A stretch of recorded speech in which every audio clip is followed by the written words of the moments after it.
welcome back to Sports Club. We're already a quarter away through the NFL season. Yeah, This has flown by. I can't believe this. it's amazing. We're in our third season now, and the first two just seemed to almost drag, and now this season's just flying by. It has. And partly it's probably because you're just used to being a dad, and it's like every week just flies by now, right? That's very true. Time does fly when you have a kid. We're going to go off and hit the first game. It's Cardinals versus Rams. Rams are at home. Cardinals are favored by a point on the road. How do you see this one unfolding? I see the Cardinals defense stepping up against Sam Bradford. I think the Cardinals front seven can actually hang with them. Their secondary is still fantastic. I think the Cardinals are going to pull off the win for a division. I'm going to take the Cardinals in this one because their defenses look stout, and Sam Bradford has shown over the past few weeks if you can put a little pressure on him, he will make mistakes. And Kevin Cobb is still quarterback as of right now. Yeah. I think Shelton's supposed to come back healthy this week, but as of right now, from everything that we've heard, Arizona's coming out and saying Kevin Cobb is the starter. Next game we got is the Dolphins at the Bengals. Bengals are favored by 3 points. I think that's pretty accurate.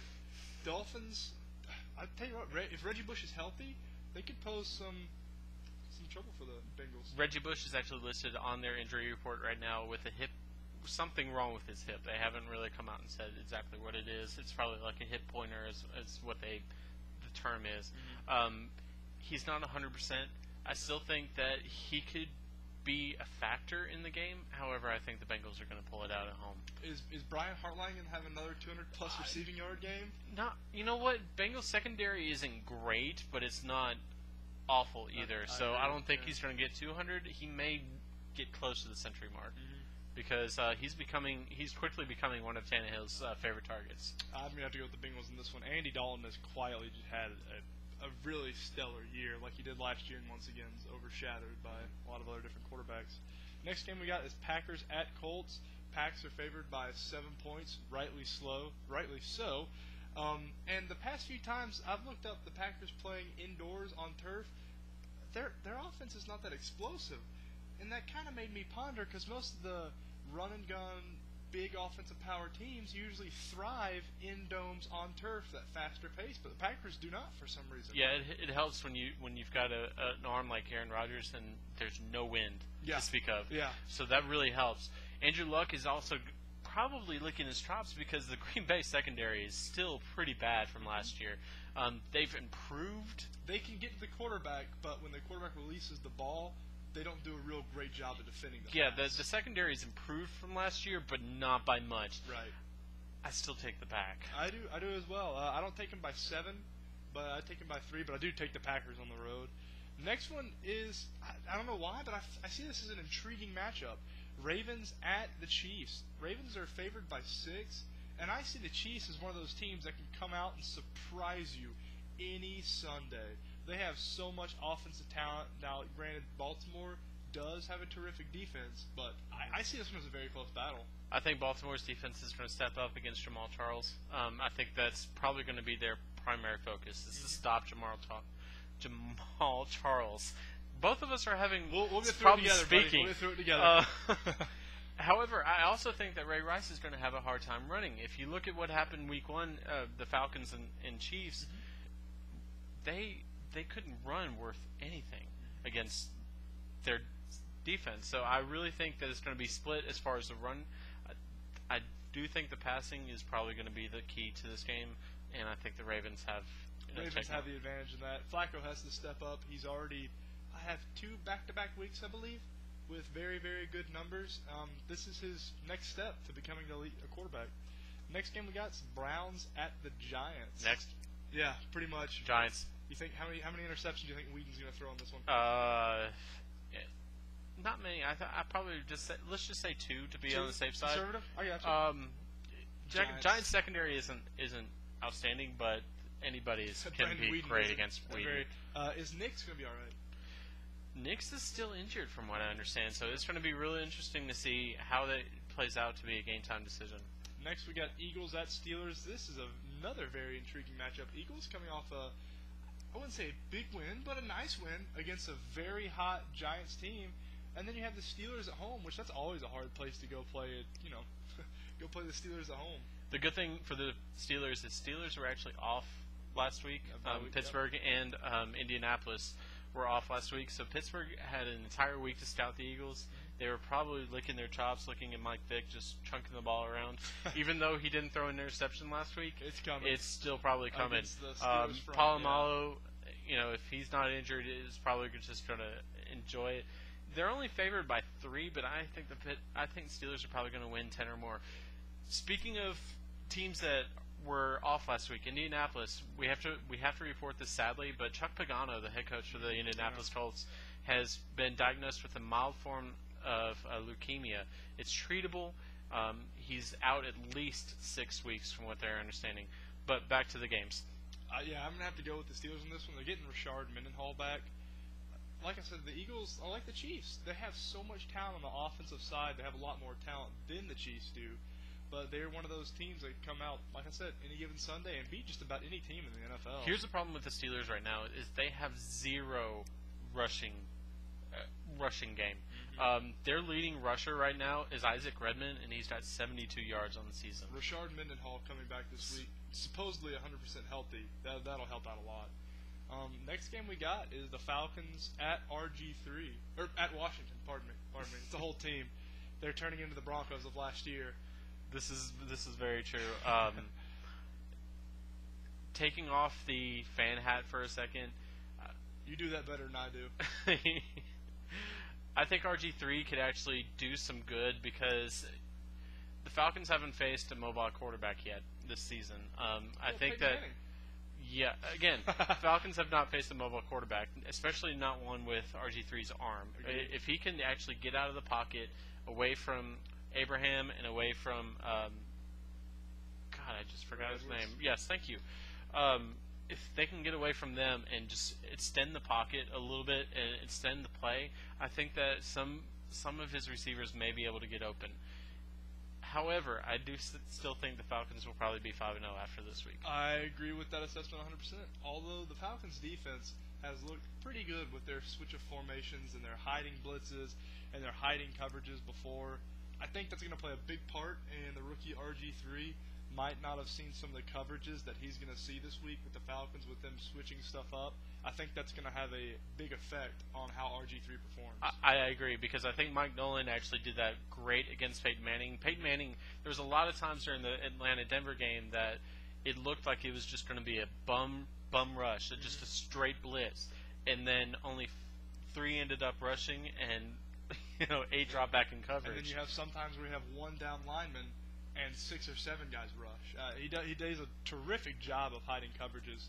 Next game we got Seattle Seahawks at the Panthers. Panthers coming off a heart-wrenching loss. So is Seattle. Both of them lost by just a few points at the end of the game. How do you see this one going? I don't have as much faith in Cam Newton as everybody else does, especially after seeing him this year. I don't either. Anybody that wants Cam Newton in my fantasy league, by the way, I'm trying to trade him. He had a fantastic rookie season, but I think it was just a gimmick, like a lot of things in the NFL. If you're going to do well 1 year, and then after that 1 year, look at what Mike Vick did a few years ago. Once defenses adjust to you, can you adjust further and become one step ahead of the defenses? Yep, and I think that's the issue. Russell Wilson has had a quiet rookie season. I think will be a decent starter eventually, but he's got to have a team around him for him. I do think the Panthers are going to pull this off at home. Panthers are favored by 3. I agree as well. I believe I saw a stat that said West Coast teams playing in the Eastern time zone are 5-12 over the past 10 years or 5 years or something like that. So and San Francisco has, I think, 3 of those wins. No, that was San Francisco aside. Oh, okay. Yeah, because I believe San Francisco has, I want to say they're 6-0 or something. San Francisco has a stellar Eastern time zone record for some reason. Next game we got Bears at Jaguars. Next. Yeah, Bears. Bears are going to win this. They're only favored by 6, which is a little curious. Jaguars aren't that good of a team. I would figure they'd be favored by more, but Jay Cutler's coming off of a great game on Monday night, and it's also going to be the late game on Sunday, so they have a little bit more time to prep. Matt Forte is going to be back this week. So if you have a 1-2 punch of Matt Forte and Michael Bush, their rushing offense is going to be outstanding. Bears big, in my opinion. Here's another one that probably doesn't need to be talking about. Bills at 49ers. Do you think? You just skipped 2 games. Okay. I did. Yep. My bad. But we can start with Bills 49ers. We'll skip over. No offense, Megan, but I really don't have any faith in what I saw last week against the Bills, where they just collapsed in the second half. They're traveling to the West Coast, which is difficult in the first place Agreed. for any team, regardless of who you are. Going to Candlestick Park. You're going to Candlestick Park. 49ers are coming off of a really big win. I think they keep the momentum because Jim Harbaugh keeps his team as focused as I've seen the 49ers in years. Yep. I think the 49ers are going to win. Yep, I'm going to go with 49ers as well. Next, we got Titans and Vikings. I'm going to have to go with the Vikings on this one. They've shown me a lot, and the Titans have shown me nothing. It's intriguing. Jake Locker is out for a while from he's out right now. Matt Hasselbeck has been named starter. That doesn't do much for me. He's good in the red zone. That's about it. Adrian Peterson's back though. He rushed for over 100 yards again, and that's what Bryce jumped all over me at the beginning of the season when I actually drafted Adrian Peterson at the beginning. We're only a quarter way through it. At the beginning of my draft, and yeah. Anyway, but I think I drafted Chris Johnson in that same draft, and we see who got the better end of that stick. Yeah. So I agree. I think the Vikings are going to pull out a victory at home. Yep, Vikings. Next we got Broncos and Pats. Brady versus Manning again. Does this battle have as much clout as it used to 3 or 4 years ago? I think it does, to be honest with you, because I think Manning's the same competitive. He has the same competitive fire that he always has. I agree. He has a better defense behind him than he did in the past in Indy. So I think that helps. Patriots are coming off of a really big win. This one's a toss-up for me. I mean, it really is a coin flip. I really couldn't tell you where I would go with this. Patriots are favored by 7. I have a feeling it's probably because they're at home. Big line. It's because they're at home. Yeah. And Broncos are going to the East Coast.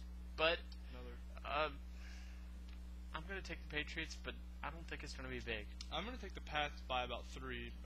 Brady just has so many weapons on that team. It's crazy how many weapons they give him on one team.